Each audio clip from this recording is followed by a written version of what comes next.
Hi everyone, welcome back to Uncensored. I'm your host Marianne from Yachts Mermaids, and for today I have a special guest behind this. Well, not behind the screen. I guess that it is behind the screen, but anyway, on the other side of the screen, her name is Lauren Wortley, and she is currently a stewardess on board. She has been in the yachting industry for 5 years, and she's also the owner of Ethical Yacht Wear.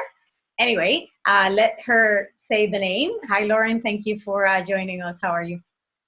Well, thank you. Thank you so much for having me today. I really appreciate it. So, Lauren, I really was super inspired and yeah, inspire is the word. And almost like, well, almost no, like really empower us at the same time as a woman, as a female, seafarer, seeing somebody like you who is currently in the industry, making a difference, towards the ocean, towards the environment, to helping us make better choices as crew members, more consciousness into it. And the fact that you are building, that you're an entrepreneur in the middle of all this. So I really, felt called to bring you into the show and just share your story, because I feel that it's something that could really be beneficial for other people to know about and get inspired. So, can you tell us a little bit about how your company came to life in the middle of your yachting career and all this? Sure. Yeah, of course I can. So basically, my current company is Ethical Yacht Wear, as you said, and that's my main focus. I originally had another company called One Back, and the way that sort of started was I was on a very busy charter season in the Med, and I've sort of, I love yachting and I love working for guests particularly. I'm crazy about charters. Hospitality is my life. I love making people happy. That's why I got into this industry.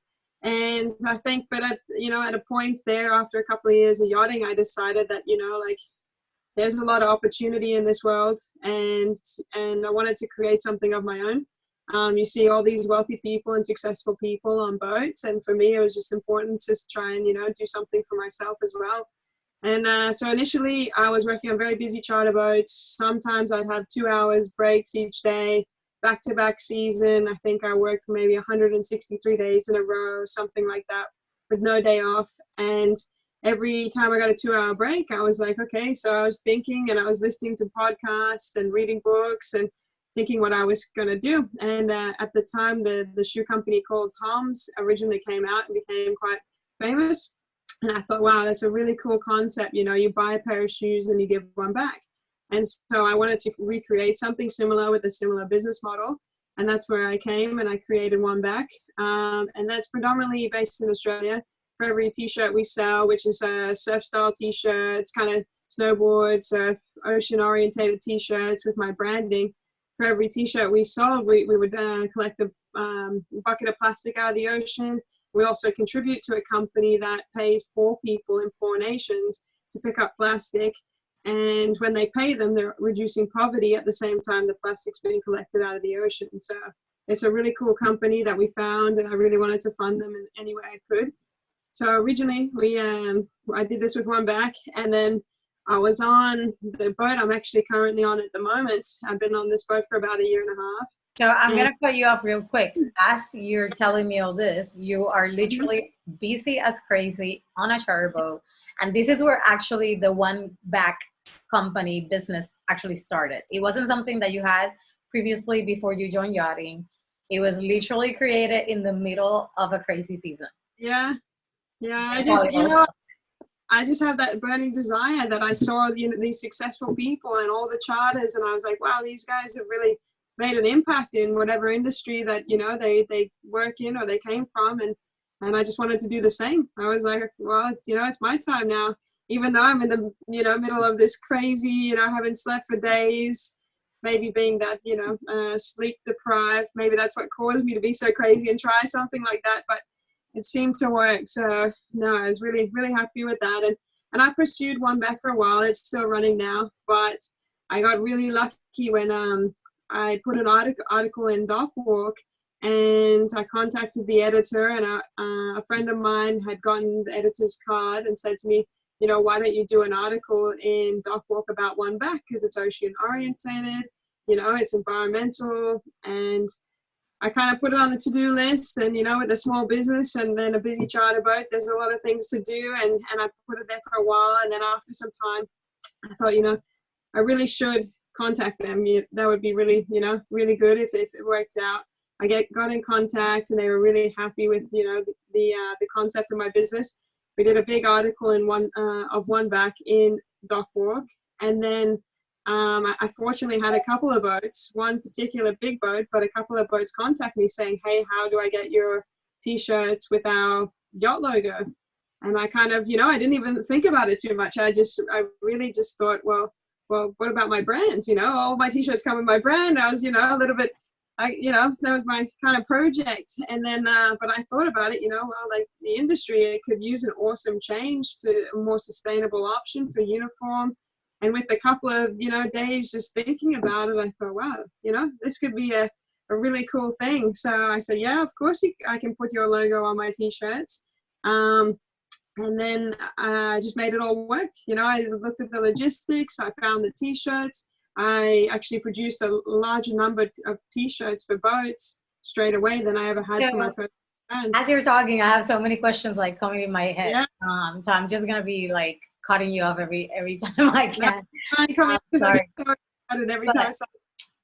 As you're doing all this, you know, you're in the middle of a charter, you're sleep deprived, that probably kicks something into gear. I love the fact that you actually got inspired by the wealthy people to, you know, to create more wealth and abundance instead of like coming from the place of fear and just, you know, kind of like seeing the bad side or the negative side of what we, you know, seeing wealthy people sometimes in yachting. I love the fact that you actually, you know, saw the other side of it and actually used it as that propelling, you know, drive force to create your own abundance. So with that being said, I have a question. You know, you're not in Australia, you are in the middle of wherever. What do you do? Like, did you get contractors? You know, like how did this all actually ended up working where you don't actually have to be physically in the place that you're creating all this, right? Sure. To be honest with you, this day and age is awesome because it doesn't matter where you are, you can pretty much run a business, you know, and that's not obviously for every industry, but with e-commerce and social media and all of that, these days it becomes quite easy to run a business from basically wherever you are. It's not super relevant, you know, and that's not obviously for every business, but for what I was looking to do, I could make it work. And my most inspirational thing that I've read is The 4-Hour Work Week, which is a book written by Tim Ferriss. He's got a radio show, a podcast. He's done a couple of sequel books. And he just explains, you know, the nature of this day and age. You can go online and get freelancers to help you with design. You know, you can basically do anything from the internet. And his whole concept is you work 4 hours a week and you have all these resources, and it listed in this book. And I just basically read this book and took his advice and set it up from the other side of the world. And this boat that I was on at the time, it's a charter seasonal boat. So I knew my contract was finishing in November. So for me, really, I did all the groundwork as much as possible for the time that then I moved back to Australia, and then I could be a little bit more hands-on. But there's a lot of things I could do before that because, you know, you don't get a business and start the next day. There's a lot of things to do and you know, a lot of information and education and all that sort of stuff that you can learn before you actually open your business. So I did most of the groundwork before I started it, I guess. But basically, you can be wherever you are now or anywhere in the world, and you have all your key players of the business set up that you don't actually have to be physically checking, you know, the material, checking everything, because that's obviously set up in a way that you trust those contractors, I'm assuming. Yeah, and you know, the best thing about yachting is I've made friends all over the world that, you know, I have trusted friends that if I say, hey, look, I've got a big shipment, can you please check this stock for me? I can have someone wherever I am basically check something for me. So that's amazing. The beauty of yachting. It's incredible. Yes. And once you start critically thinking like that, you know, like you can come up with anything, in my Yeah. opinion. But It's you got to really work. using everything that you have been gifted to your advantage, you Hmm. know, and to create more wealth and to create more abundance. So Yeah, you said that you had the opportunity after Dogwalk and all this, that they said, oh, well, can you just do it for our boat? And that's where Ethical Yacht Wear became alive. So do you yeah. still have one back, or is one back merged now with Ethical Yacht Wear? I do have one back. It's still in Australia. Actually, I have that Instagram following. I wanted to, for the minute, I kind of not push the sales on one back as much, just because I've been really focusing on ethical yacht wear. That has become my passion, and you know, with my brand, it's awesome. You know, I love to get individual people buying sustainable things, but this I felt like I could create quite a bit of impact within, you know, a relatively large industry. So I think, you know, one back was really, it was the gateway to ethical yacht wear, so to speak. Yeah. Absolutely. And so when you talk about sustainability and saying that you are, because I feel like that's a word that is just being used and thrown like everywhere. Right. And I just wonder, you know, and it's such a fine line, you know, because Yeah. like, yeah, sustainable could mean so many things at the end of the day. So when it comes down to ethical yacht wear, what does that actually means for your Sure. business? Okay, sure. So basically, Ethical Yacht Wear now is a uniform company, and we do tops, hoodies, hats, pretty much everything except for the bottoms at the moment. And when I say sustainable, all our stuff is 100% organic cotton. Cotton and manufacturing and the garment industry is one of the worst industries within the world. And so for a normal cotton farm, you grow the cotton and you spray pesticides and fertilizers and all these chemicals on the cotton, you know, to grow it. And then all those chemicals end up in the ocean. So for everything I sell and supply, it's 100% organic cotton. So there's no pesticides, there's no fertilizers, there's no ocean runoff. So that's step one, you know, like we make sure that everything fiber wise and material wise, there's nothing going into the ocean that can harm the ocean from the beginning. And then anything else we do that's not organic cotton is 100% recycled post-consumer material. So it's, you know, our down jackets are 100% recycled polyester. So we're not actually creating, if it's not organic cotton, we're not creating more material. We're using what already pre-exists. And then in terms of, so yeah, 100% organic cotton or recycled material, and all our accessories and amenities are all fair trade. Same again, like environmentally friendly, not tested on animals. Also, you also have amenities for like guests and stuff like Yes, that. yeah. We Okay, have a pretty amazing. organic sort of amenities, as well as razors, which are made from stainless steel, so no plastic. So everything follows exactly the same line. And the other side of the coin, apart from the sustainability side, is everything is fair trade, 100% made in fair trade factories, because although we want to take care of our planet through everything we do, it's really important we take care of the people who make everything for us. So yeah, Absolutely. I mean, that we are the people are is also part of the planet, right? We tend to forget, you know, that we are part of yeah, nature. Literally, we are nature. exactly. I love it, and I love that it, you know, that shows the real ethical as well part of it. You know, not Yeah, just obviously taking the steps to become more conscious of how we create things and how it actually the effect that it has, you know, on us and obviously the earth. And I think that there's a big movement in yachting right now where people are, it's almost like, I mean, it's like happening worldwide, but I love the fact that I've been able to, you know, actually see it in yachting, you know, where it's like this big yeah, movement where, you know, stewardesses that are pretty much involved and are, they have the power to choose, you know, a lot of the provisioning that happens on board, especially uniforms and amenities and all that, that they have mhm, now, you know, companies like your company that actually makes it so much accessible and easier, you know, and you as a stewardess, then you know exactly the needs of other girls because Yeah. you are them. So I love that, because it's a little bit weird when somebody doesn't really understand the industry, because Hmm. they just sometimes just don't get it, and I love that. And what other questions coming up for me? So as you're doing all this, and I think like where I'm going with this obviously is the fact that I know that a lot of female crew out there are, stewardesses is an amazing job, but it's one that you're not going to do for a lifetime. Let's be real. Like, it's really Hmm. physical, mental. We're not going to want to live in a little bunk for the rest of our lives. And you're obviously that example where you're like already working towards what you want while actually enjoying where you're at, which I think that is key, because a lot of people are finding it hard to actually exit or create something for their future.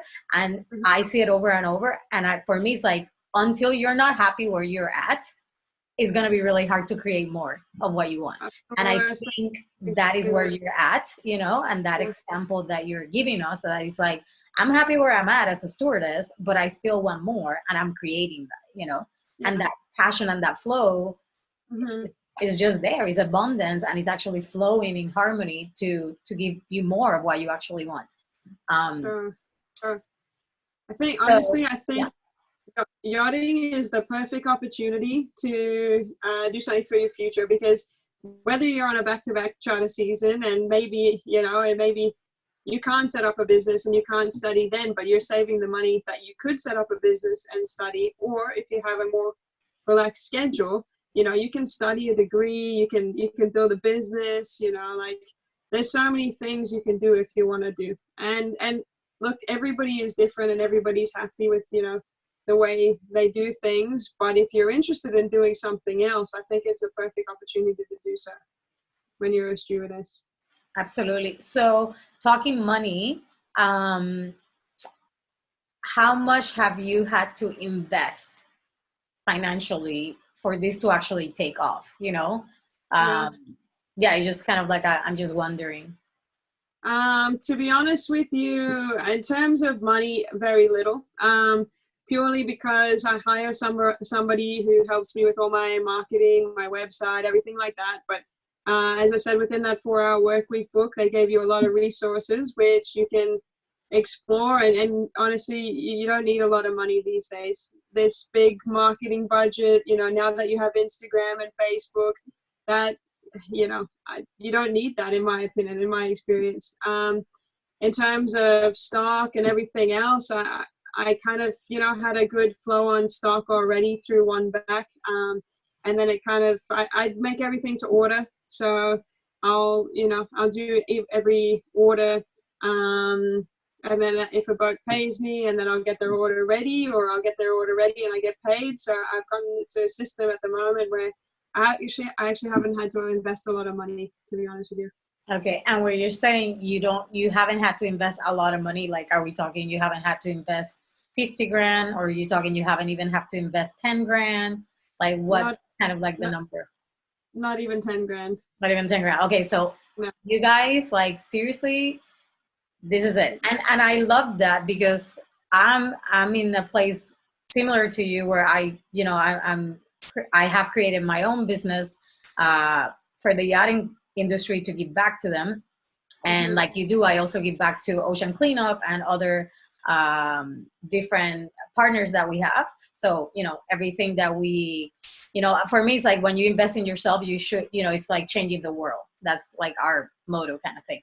So and to be honest, like you, like, I haven't really, when it comes down to numbers, I haven't even invested, I don't think, like, even 2 grand, and I have a Yeah, company, and that's like you the said, everything is all online, and you can resource, and you can actually access, like you said, using freelancers and all these mhm. other resources that are available to us. Because the fact of the matter is that you don't have all the skills, and that's okay. But there's other people out Yeah, there that do have the skills. exactly. I've even during COVID, actually, my sister, she also was in yachting, and she's studying to be a nurse back in Australia at the moment, but she lost her job. So I've even started paying, you know, her for some of her rent that she normally has to pay just to help me with some of my social media. And because I'm terrible at social media, you know, Instagram, it's just not my thing. I think it's awesome. It's a great medium for today. I'm just not really good at being connected too much to technology. I'm terrible at it. So, and that's the thing, you know, and she didn't have a job. So I was like, hey, do you want to work for me a little bit during the week? And there's so much opportunity around you, you know, and Exactly. it's awesome. It's awesome what you can optimize on. Yeah. And I think the opportunity shows because you have the mentality that, you know, you're even saying it, there's always opportunity. There's so much opportunity. So it is impossible for you not to actually see that and be able to access it. So again, that shift, you know, that mindset, you know, that you have is really what creates, you know, the outcome of where you are. And so, yeah, guys, like take notes. Seriously.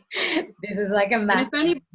if anybody ever needs help who listens to this, I mean, like I'm on Facebook. I don't have my own personal Instagram, but you know, and my email, just send me a message. I've got people asking me all the time how to set up a business, how I did it. And like, if anybody ever needs help or advice, please let me know. Because So another question that comes to mind, because this is obviously the competition, right? Because obviously uniforms is such a big thing in the industry. And it's actually crazy, really, just like what I have seen in the side of uniforms. And so my question is, because of how the industry works, where, you know, it's like, I need it now, I need it for yesterday, you know, how do you compare? Obviously you're a small business, you're a startup, comparing yourself to somebody who's been in the industry for a long time and, you know, obviously has access to other stuff. But yeah, what has been your experience with that type of I don't even know what to call it, happening, you know, like, yeah, have you had sure. people say like, oh, I would like your stuff, but you can't give it to me on time, or, you know, like you can't produce it? Because where are your stuff actually produced? Are they produced back in Australia? No. So all my stock is in the US and in EU. I definitely adapted that from one back to make it efficient. And the other thing is you know, it's all the carbon footprint too. So I make sure that everything I supply originates close to where I'm selling it to. Just so there's not too much shipping. There's not, you know, not too many planes and transport involved with what I'm doing. As much as possible, you know, I don't think anybody's perfect, but as long as you're trying to do a better thing, I think that's really important. In terms of your question, I guess for me, my most important thing is to build personal relationships with all my clients. I would prefer to have 10 awesome personal relationships with clients and boats than 100 that, you know, that I don't know. I want to know everybody's first name who I'm dealing with. I want to know what they like, you know, what styles they like, you know, what if they need their stock on a certain date, I will do my very best to get it there. So yeah, I think I enjoy it at the moment, especially because we are still a bit a smaller scale, that I still got the ability to talk to every one of my clients, you know, and I've made friends with a lot of people. Like a lot of my clients have sort of messaged during COVID saying, hey, how are you? How are you? For not even an interest of uniforms. So yeah, at the moment I'm just really happy with the relationships I've built and the, you know, the uniforms I've supplied so far. I haven't had any complaints, nothing time wise. So I just hope to continue and grow at that level, that I can maintain all of that, because to me that's the most important thing. Like, it's an ethical company, sustainable and fair trade, and it would be, you know, it wouldn't be within the nature of the company not to have good relationships with the people I work with. That's probably, you know, one of the most important things. Awesome. So yeah, I love the fact, you know, that it's like family friendship, you know, kind of feeling to, Mm-hmm. you know, versus customer client, that is so like not connected, you know what I mean? Yeah, Like you there, and me at the here kind of thing. end of the day, I'm a stewardess and I'm working with stewardesses, so it's almost kind of, it's easy, you know, for me, which is good. And so, but realistically, if somebody puts an order in, like how long does it Mhm. usually kind of take for the person to get it? To get the order. With COVID, it's slightly different, although I haven't had COVID impact me too much, which is great. Honestly, with t-shirts and personalized things, embroidery and printing, it really depends. It depends if a client has their artwork ready. It really all comes down to the printing and the embroidery of what they want on their shirts or their tops. If the artwork's ready to go, I can have stock within a week normally to them. Shipped, delivered. We don't deliver anything in plastic. Everything comes in a recycled cardboard box. We try and use an already produced box if we can. It's not the most glamorous. Not every piece of uniform is going to be packaged in a separate packet because normally that entails plastic. But you're going to get your stock and it's going to be good and it's not going to impact the environment terribly. And so yeah, everything comes within a week if the artwork's ready to go. And then I have some clients that don't have the artwork for their clothing, and then we just really try and help out, see if we can create some files for them, and see if and some people don't even changing logos and changing artwork, and then that takes a little bit longer as well because they've got to come up with a design, and we can help with the design, turn it into a print ready file, and help them with printing as well. So it really depends So on to what say they. to be on the safe side, like if Mhm. you have already your logos, everything set up, all you have to do is send and receive. Please, give yourself 10 days, prior to, like order. So you have at least 10 days in between before you actually need the order. Don't like, pick up the phone and say, hey, I need it by like today at midnight, because obviously it's not going to happen. No, no. No, exactly. Anything that needs to be printed or embroidered, it'll take around a And week. I think, to be honest, like the people that do this, Hmm. uh, or that have to do this for whatever reason, I think you probably wouldn't be choosing something more conscious on the conscious side. You will be choosing whatever is available to you because you just need it at the moment. So I Sure. think when you do, when a client, the type of client that you're actually attracting are people that are researching and looking for the best choice that they're wanting to move towards to, and that takes time and that takes effort, and you're not just gonna make the first choice. You really want to make sure that you're aligned with what you're buying, and the Yeah. company and all that, because I think it's a very different clientele as well. Well, that's exactly right. And the other thing as well is, a lot of boats will organize their uniform inventory in downtime and seasonal, and so more often than not, even regular procedure, everything's kind of done in that downtime. There's not too many boats that I've experienced or that I've even worked for that need uniform tonight or tomorrow, Oh just god, purely because I it's have plenty of stories of those.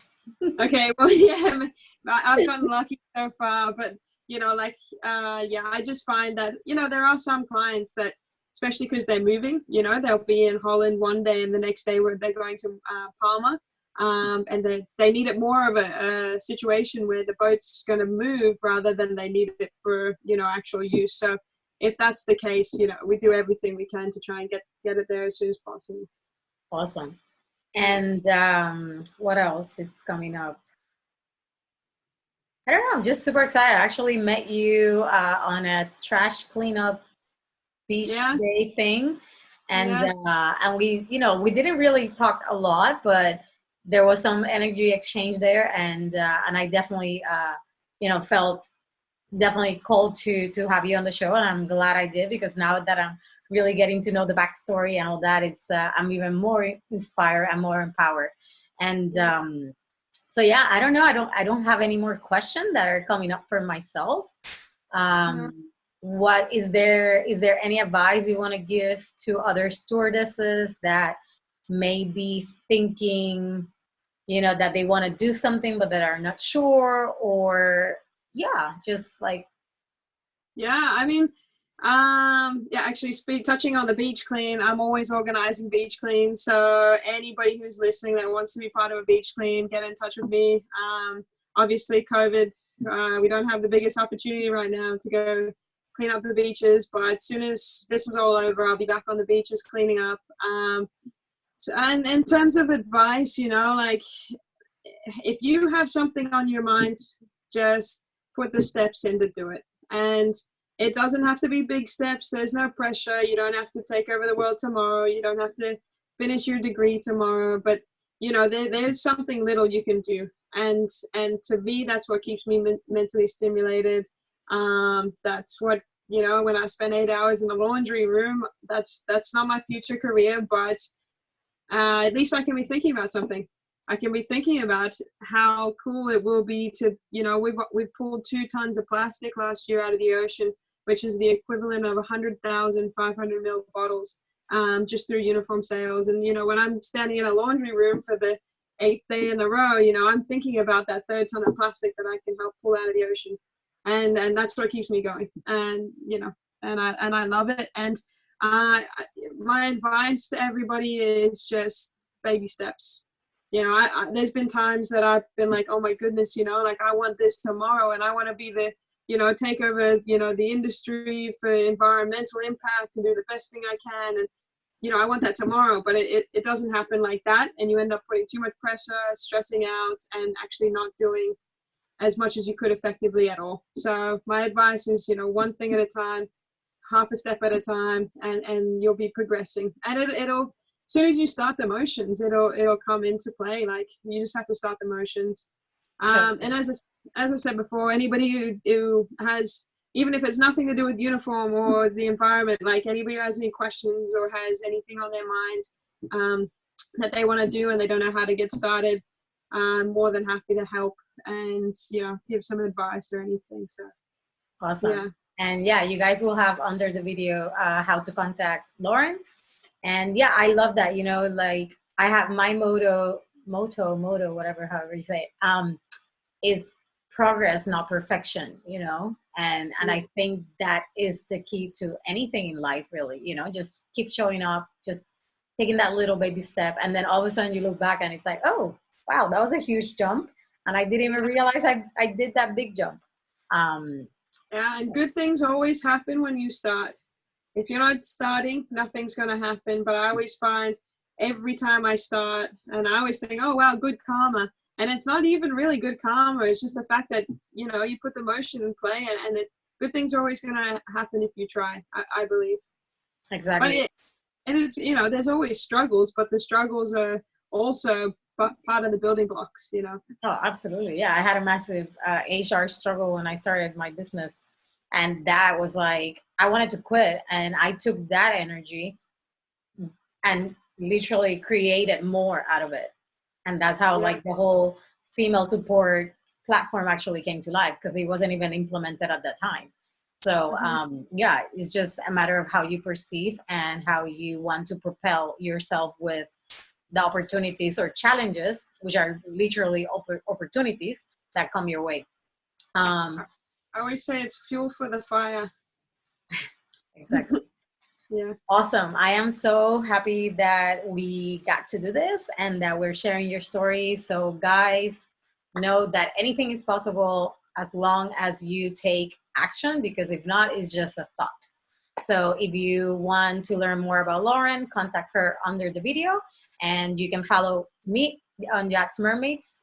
You can go to yachtsmermaids.com and sign up for the tribe. And yeah, see you until next time. Thank you, Lauren, for being here with us today. Thank you so much for having me today. I really appreciate it. All right, this is Uncensored for Yachting International Radio. Hasta luego.